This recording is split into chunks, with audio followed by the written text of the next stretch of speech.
What is up, YouTube? This is Sparta, and today I'm going to show you guys the elite guns that I have in Call of Duty Advanced Warfare, aka my Armory. And this video has kind of been requested and I wanted to show you guys today, so here it is. We're going to hop right into it, and I'm going to focus more on telling you guys about the good stuff that I have and not talk to you guys quite as much on the not as great elite variation. So we're starting off strong with the AK-12 RIP. Increased accuracy, increased damage. The thing is amazing and I love using it. Next up, the IMR Bore Strike. Probably the best version of the IMR in my personal opinion. Next up we have the MK14s and both AMR9s. Nothing too special about those. Next up, the ASM-1 Speakeasy, possibly the most overpowered gun in the game right now, right next to the Insanity, and this gun is so much fun to use. I absolutely love it, and I personally think it's probably the best gun. Next up, we have two versions of the SAC-3s. Not much to talk about there. SN6 the third, which might be the better variation of the SN6. I don't know about SN6 Money, whether that one's good or not. Next up, the Atlas 20mm Virtuosity. And this gun looks like it'd be probably pretty good for quick scoping, as it does have increased handling. Next up, the Moore's Quick Bolt, which is very good for getting sniper feed since it does have one increase in fire rate.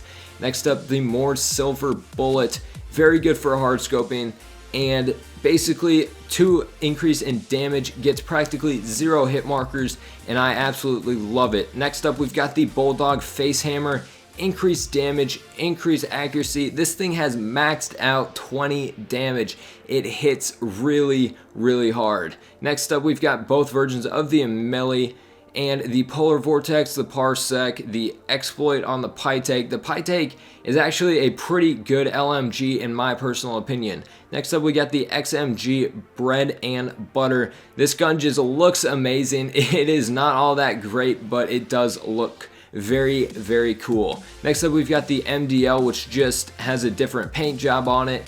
Huckleberry, I basically just saved this because it's an elite. There's nothing good about it. 3 increased handling on a pistol is not necessary at all. We got the Feeling Lucky and the Crusher. Nothing too great about those. The Rail Driver, on the other hand, is great. You get practically 0 hit markers with this, as well as it does have 19 damage on it.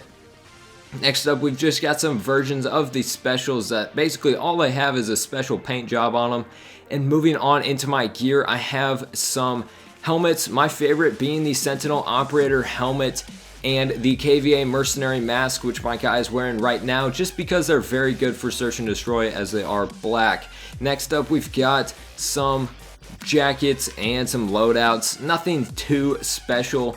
And moving on, pants, knee pads obviously, and then exos. I have so many elite exos, and in my personal opinion, the exos in this game really do make your character look a lot better. So this is what I have for exos, and that's probably going to do it for this video, guys. I hope you enjoyed looking at my elite gear, and if you did, do make sure to stab that like button and hit subscribe to join my Spartan army today for the latest and greatest in Call of Duty Advanced Warfare content. Be sure to tell me your best elite guns in the comment section down below, and as always, this is Sparta, and I'm out.